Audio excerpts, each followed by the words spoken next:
Will the Pac-12 championship stay in Eugene, Oregon? We will find out, of course, on Friday night and talk things all Oregon and Pac-12 related. We got Mike Black on the line from the, oh man, I already forgot it. It has yet to debut, correct? At the Hot Mike Pod. Yes, sir. I am still with Fifth Quarter, but we are starting a national show on the Fifth Quarter YouTube channel called the Hot Mike Podcast. It's going to be the Hot Mike with Mike, obviously, and it's going to be a national show talking college football, NBA, NFL. I need to get into MLB because I know there's a fan base there, but I haven't watched it in a long time. But yeah, we're going to talk pretty much everything. We're just going to kick back and just have a nice, fun, casual show. All right. Well, good luck handling all that. I can barely stay up on all of college football. So you're going to tackle it all. Yeah, I mean, okay. I already watched most of it as is because I have a setup to where I have probably about 6 or 7 games going at once on any given sporting event day. So it should be okay. It's fun. All right. I am going to be promoting our live stream here in just a second on Twitter. So I'm going to cut you loose on a question that I want to get your response on. And meanwhile, I'm going to be down here on the laptop for just a second, tweeting this baby out. All right. Utah, Oregon. This is the rematch. First go around at Bryce Eccles, 38-7. What happened? So a lot of what was going on is when Oregon played Utah that first matchup, it was close to start. It looked like it was going to be a good game. Utah had a 14-point lead, but that's definitely manageable. One of the big key issues was that punt return. Special teams has been an issue with the University of Oregon all year. Some people are even starting to call to question the special teams coordinator, and it's that punt return just completely deflates your confidence. You know, if that doesn't happen, you come out of the half, you score, it's 7-14. That's a completely different ball game than coming out of half and you scored, it's still 7-21. You're still down 2 scores. You're still playing against, you're playing from behind, and it's not just playing, they scored last drive. Well, now we got to go match it. No, you're playing 2 scores behind. On top of that, the run game has been really big for Oregon, especially with CJ Verdell out, making sure Cardwell and Travis Dye are able to get a little bit of assistance has been key.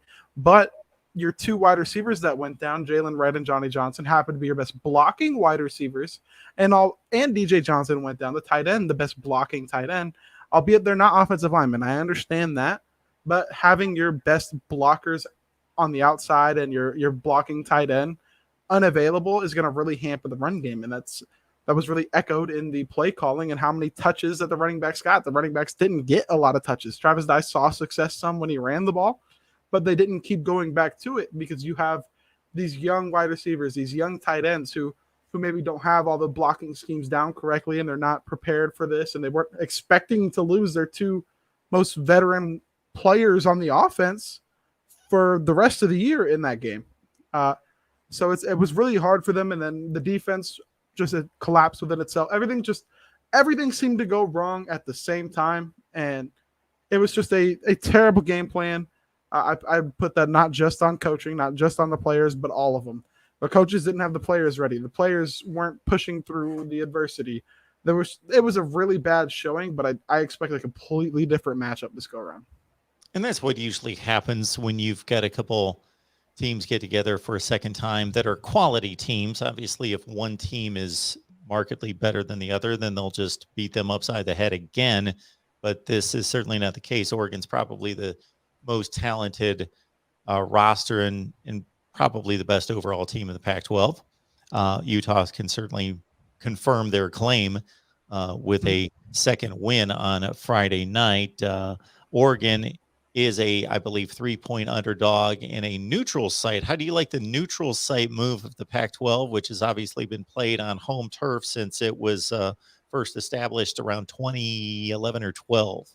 Now, I actually do like it in a sense. I know it takes a game away from the campuses, which is really big for the schools and for the surrounding communities and for the players, for the pride of the teams and but it being in Vegas is, I think, a really unique opportunity for the Pac-12. The Pac-12's biggest issue has been its marketing and it's getting itself in front of viewership. Well, they put the game on a Friday. They put the game in Vegas. they're doing everything they can to get as many eyeballs on this game as possible. And, you may have to stray from tradition a few ways here and there. You can't play it at home, or you can't play it at the premier time out west, or you're going to have to cater to the market of college football. And whether we like it or not, a lot of people out west aren't going to watch you unless you're competing for titles. They will watch you in any sport you play, but if you're not winning championships, they do not care.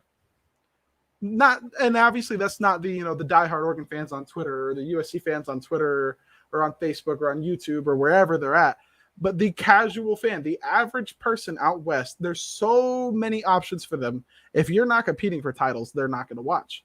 So you have to cater to this college football market as much as you can. I mean, you see Oregon got 30 million views this year from the ratings from their games. It doesn't include the Pac-12 network games because for some reason we can't get the data for those. The next highest viewed team was at 13 million.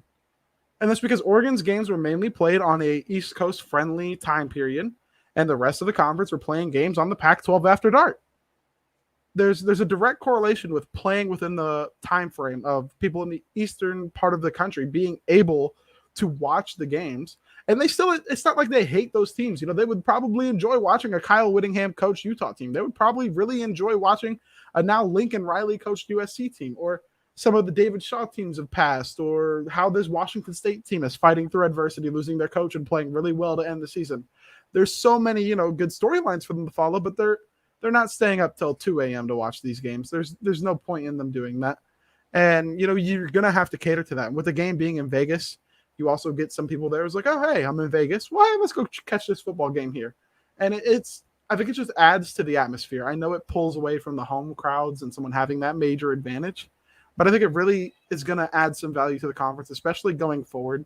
The conference has a lot of momentum right now, and it's great to see. Got Mike Black on the line talking Oregon football at the Hot Mike Pod is where you can catch him here very soon, right? You have yet to launch it, correct? Yeah, we have not launched it yet, but it should be recording one of our first episodes here in the next day or so, and we will be ready to go on that. Hopefully we can get you on there one time. Sweet. We'll do it.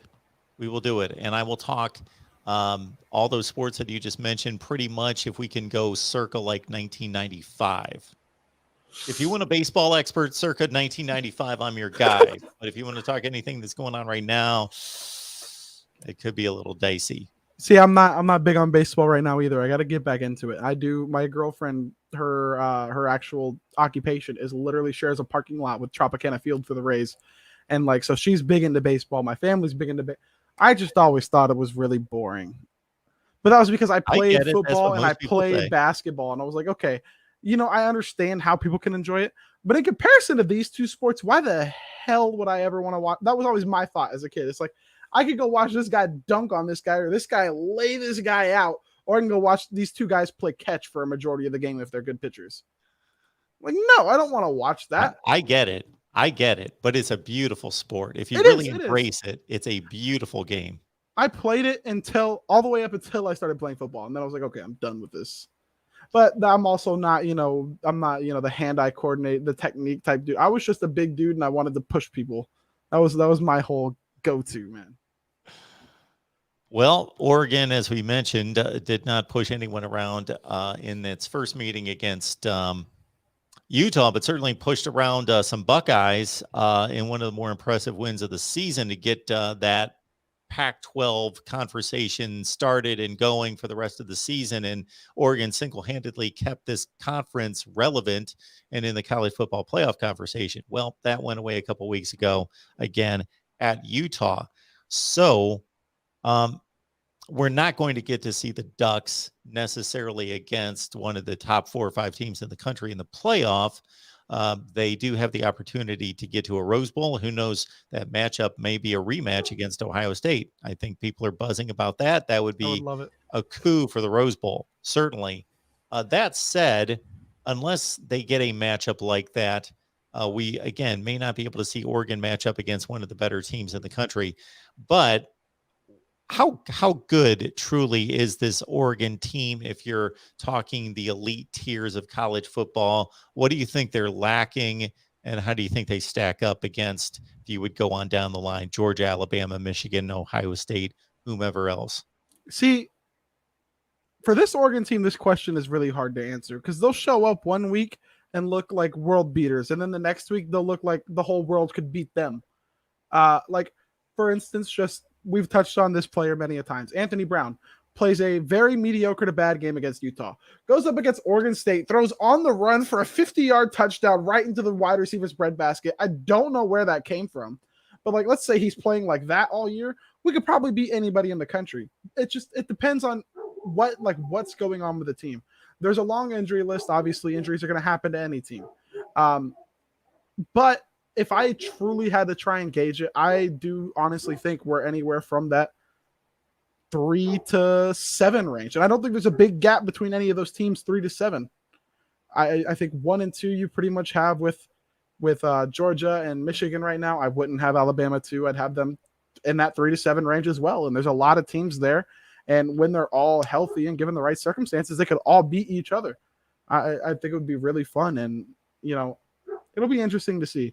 To touch on the bowl game thing, it's really possible that the Alamo or something of the sort gets Ohio State and Oregon if Iowa beats Michigan somehow. And imagine like this not lower tier bowl. It's still a quality bowl game. Sure. But, that bowl's going to get higher ratings than the Rose Bowl. Like, when does that ever happen? Or what I've been talking to some people about, some of the guys at fifth quarter, Oregon is expected to get a lot of their injured players back for their bowl game. So if we went out there and, Lord forbid, lose to Utah and get this like mediocre to bad bowl game, and all of our players come back, like we're just gonna have to go blow out some 7-win team. Like, it's a really weird season. I don't know how to contextualize this season because you beat Ohio State, but you lost to Stanford. It's so weird. A Stanford team, they couldn't win a game after they beat Oregon. Yeah, they have not won a game since. And we did beat a good Oregon State team, but that team also I don't think has won a single game on the road. Or if they have, they've won one. But they haven't won a single game on the road, I don't think. So now it's in the other division, but shockwaves going through the Pac-12 and through the nation concerning Lincoln Riley leaving a blue blood, going to another blue blood, an Oklahoma to USC move that's unprecedented, I will say, in the history of college football. And I've challenged just a number of viewerships during these live streams to serve up any transition of coaching jobs that rivals this. Are you talking about that one job in particular? Going from one job to another. There is nothing like it going from this elite of a job in Oklahoma going to USC.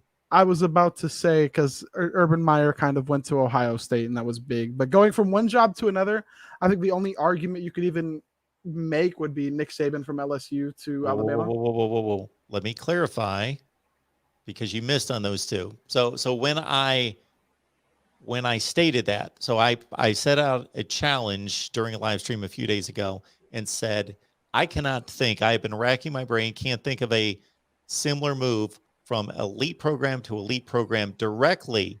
Urban Meyer, Florida to Ohio State, but there was a 1-year gap in between. And then there was the Dolphins gap for Nick Saban. There was a Dolphins gap for Nick Saban. And the best I could come up with, Mark Richt from Georgia to Miami.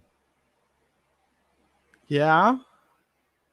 So that is a really good question. Close, but I cannot come up with another one. People were throwing out like Brett Bielema from Wisconsin to Arkansas. Well, they are not elite programs. They're good programs, not elite programs. We're talking top 3 to 5 jobs in the nation. Now, I can't come up with that. Yeah, and it's weird because we've seen that caliber of moves twice 2 days in a row. And yes, I don't think it happens, but there is a chance we see it a third time this year. There's a chance Miami gets Mario Cristobal.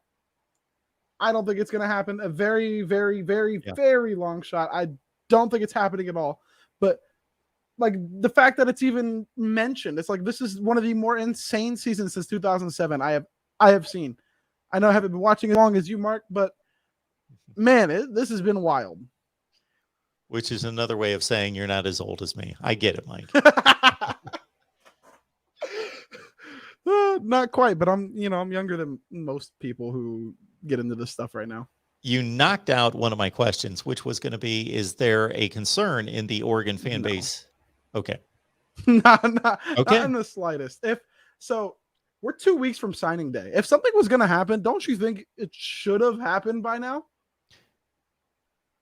I have a Miami channel, and we just concluded a Miami live stream, and those people are on the Mario they're train. On it. They're on the Gino Toretta or whatever. They were on all of that. I've been in the Miami spaces, chopping it up with a few of them guys. Even been talking to some former players, and one of the Oregon assistants, Alex Mirabals, hopped in there a couple of times. He didn't say anything, but he's hopped into the spaces, and it's been really fun conversation. But when we come back to it, I know his family is there, and cool. Other than that, there's almost zero argument for him to go to Miami. Like in 2021, what is the benefit for him going to Miami? Okay, you'll probably have a smaller recruiting budget. You'll probably have a smaller assistant pool. You might have a higher base salary. You do avoid those taxes. You have worse facilities. You're in a tougher region to recruit because of who you're recruiting against. Like, there really isn't a benefit to it from what I've been able to see.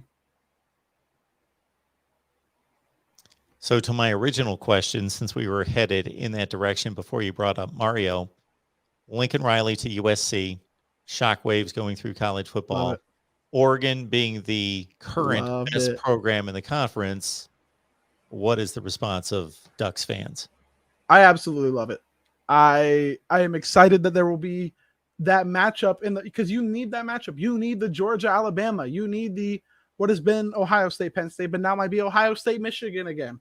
You need these matchups to bolster your conference because the Big 12, the ACC, and the Pac-12 have struggled with one team. It's like their perception has struggled. Clemson's been like, okay, they're cakewalking teams.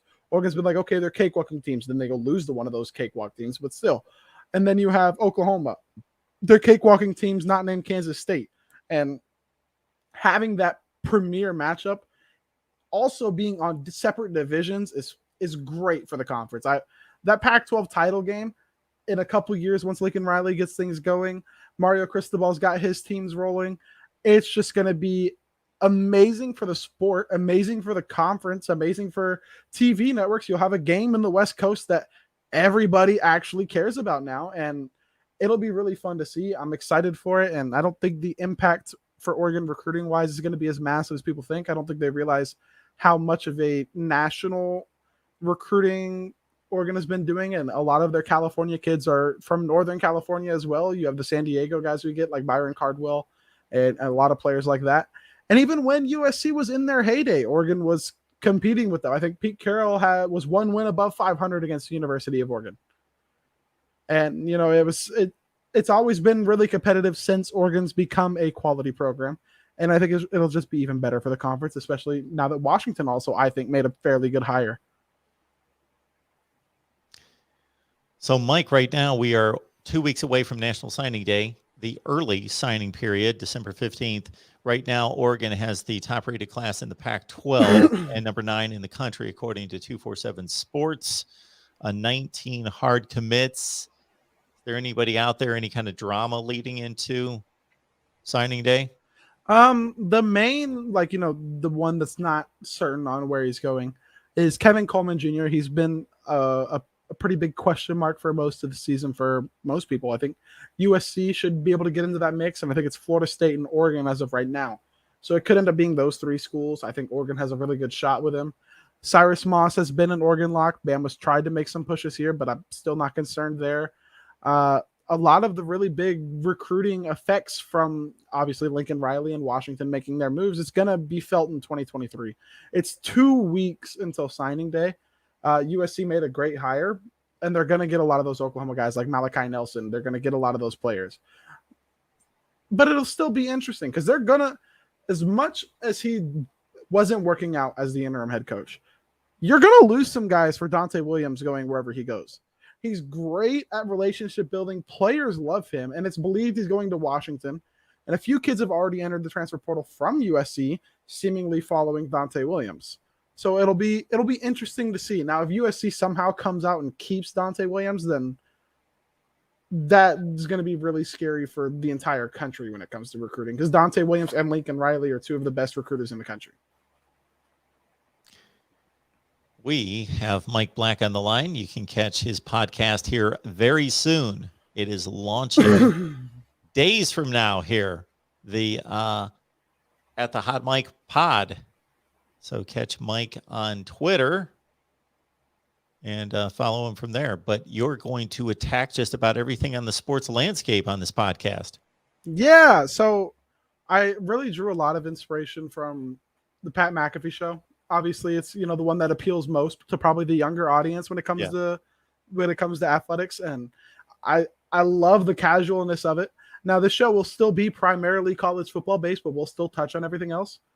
But the casual, younger audience hasn't been tapped into in the college market, whether it be for basketball, for football, or for whatever. It's all, all these podcasts are like, okay, we're talking this serious, like, we're trying to be professional with this. I just want to have fun. Yeah. You're one of the, you're a serious guy. You've worked for some of these large companies doing this. You've been doing this a while. You're really good at it. I think everyone who's done any work with me on any of these type of things know I'm not a professional button up, commentator, if you want to call it that. So I just want to do something more casual. I find to do fun. We've been doing the Ducks and Dogs podcast for a while. That's been more casual and it's been super fun. So I just want to continue doing stuff like that. It's just really fun. Yeah, I think anybody who's successful generally has to be authentic, and you got to be who you are, and you got to understand what your strengths and weaknesses are and what your personality is. And for me, it's what my background is. And so that's how I approach it. And certainly we've had a great time having you on. So we, the two worlds can collide and they can mix, and it works. Yeah, it works. I think it's actually worked really well. You've talked with Matt. Matt is very even keel like yourself. He's more, put together, and he's more professional with it as well. And just the balance of it, bouncing off of each other, it works so much better because, he'll keep me in line, but then I'll keep it from being like too, straight forward, monotone. It's just like, you keep it a little, I feel like it stays a little fresh that way, having that mix of personality. What do you plan for the first show? So I've been talking to a few people.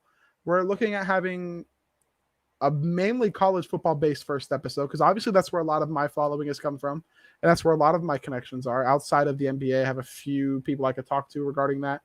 But College Football Talk Daily, we're talking with him, thinking if he's going to come on.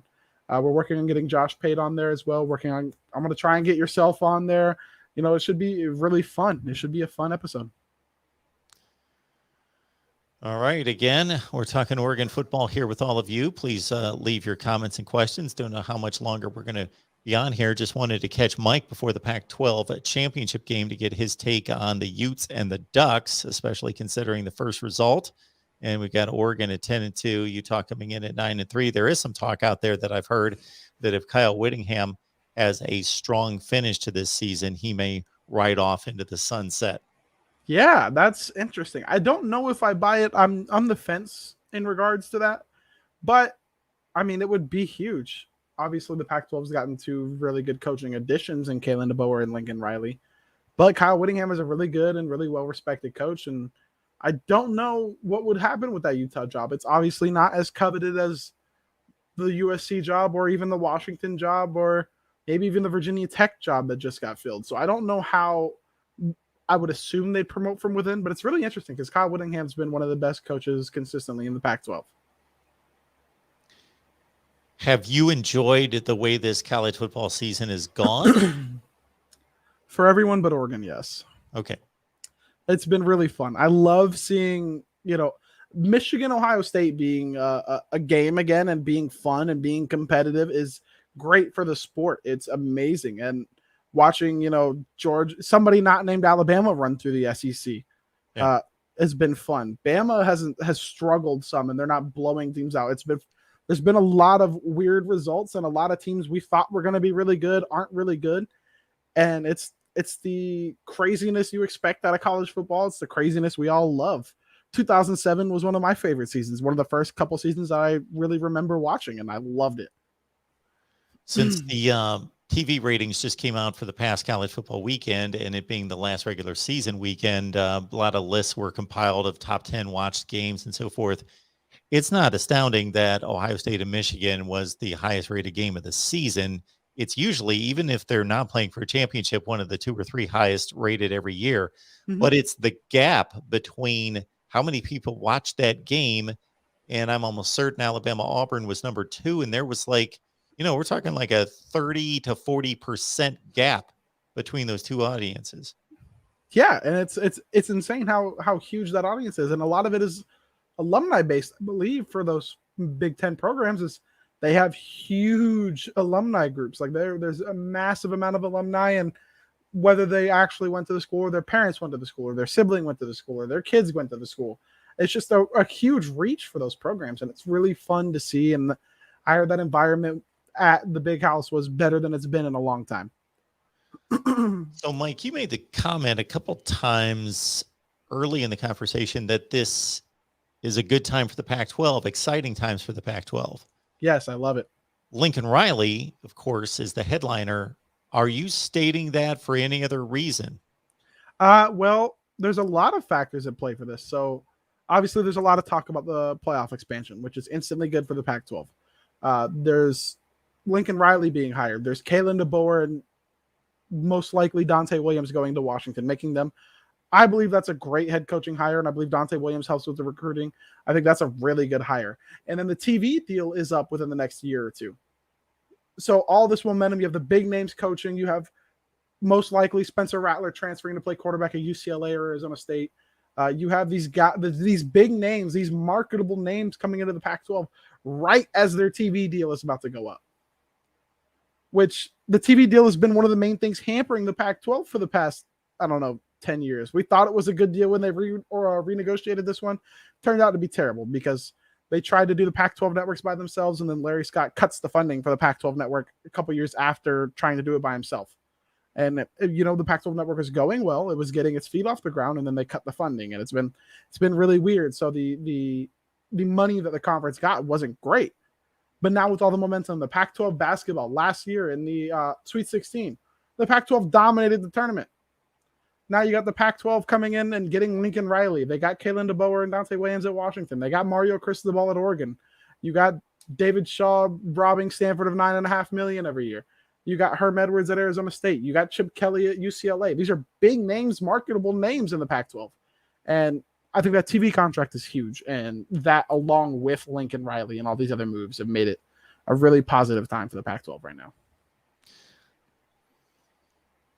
I really don't have much of an opinion on this question, but our guy Mike 3883 has asked it about 3 times, so I feel obligated to serve it up. He's basically saying, do you enjoy the college football season versus other seasons? If there have been other seasons that you enjoyed more, I guess, is what he's asking here. 2014, 2012, 2010. The years where Oregon was better than this year is the ones I've enjoyed more. But in terms of a general college football watcher, like when Oregon's not playing, this one, 2007 and 2014, because it was the first year of the playoff. This one was really fun. And it's because, we got a limited scope of football with COVID and everything. And it's been nice to get the return to that. And there's been some upsets and the massive coaching movement, the transfer portals made it more interesting. And it's been really fun. But, as an individual fan of Oregon, this has not been my favorite season. No. Yeah, I'm certainly not the only one that at the beginning of the season was looking at 5 teams and felt confident that 4 of them would make the playoff, and that's Alabama, Georgia, Ohio State, Oklahoma, Clemson. Well, we only have 2 of the 5 that are possibly going to make it, 1 for sure, and obviously Alabama likely needs to win. Maybe they lose close and still eke in. But so that has been fun for me to watch, that it's not been, for somebody who talks this every day all year, and I certainly enjoy it, but when you get beaten over the head with Alabama, Clemson, Ohio State, and then to a lesser degree, Oklahoma and Notre Dame, like year after year, talking this entire off season. That's all we were talking about, and that's all people were expecting. So it's nice to see some fresh blood.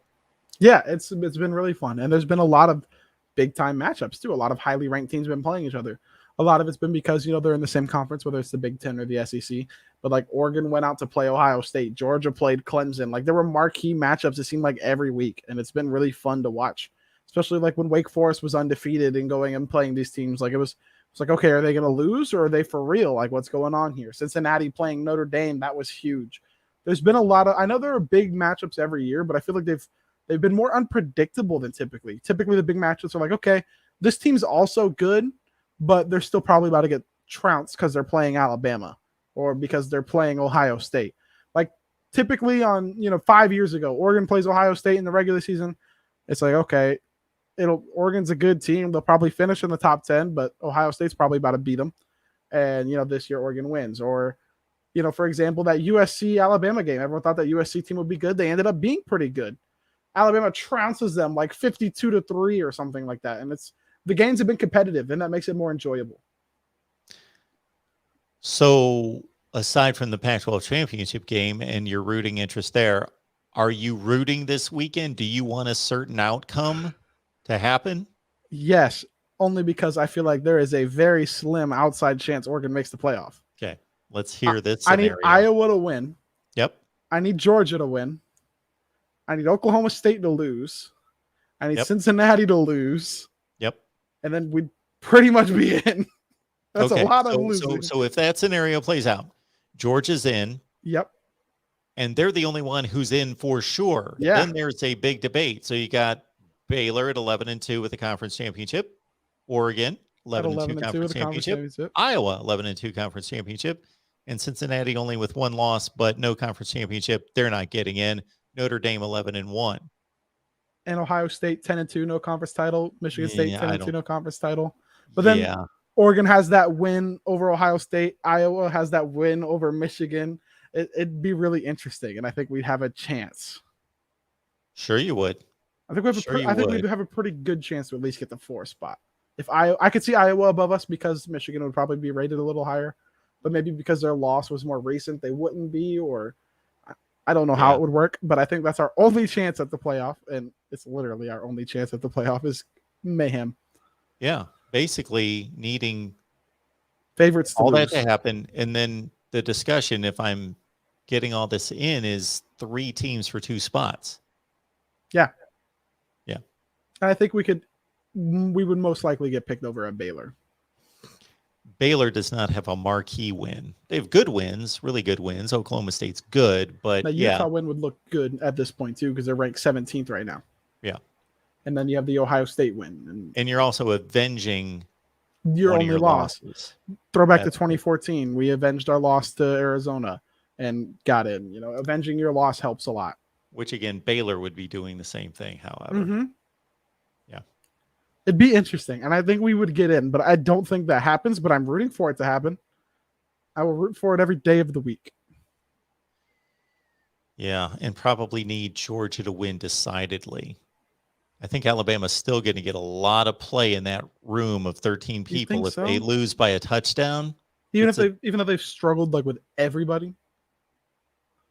Georgia is consensus number 1. There is no question. Everybody's locked in on Georgia, and Alabama plays them to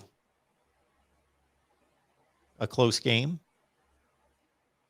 See, but then you could throw in the argument of Georgia's the overall number 1, but they've done so feasting on a weakened Florida team, a Clemson team that ended up being unranked, pushing them to the limit. Like there's nothing that if Alabama does keep it close with them, it's like, okay, well, they could argue Alabama's that really good team, or they could argue maybe Georgia wasn't as big of a gap as we thought. They could. Georgia's still number 1, but maybe that gap isn't astronomical like a lot of us believe it is. The best team Georgia has played this year is either Clemson or Arkansas. Yeah. Up until Saturday.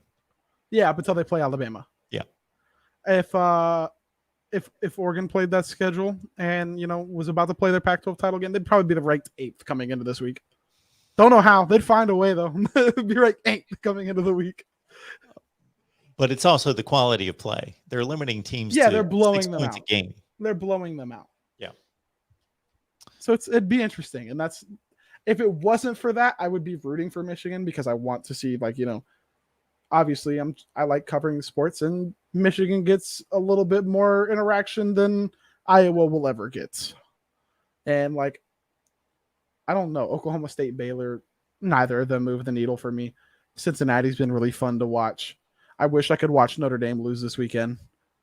I would love to watch Georgia just trounce Alabama too. That'd be fun. I would love it.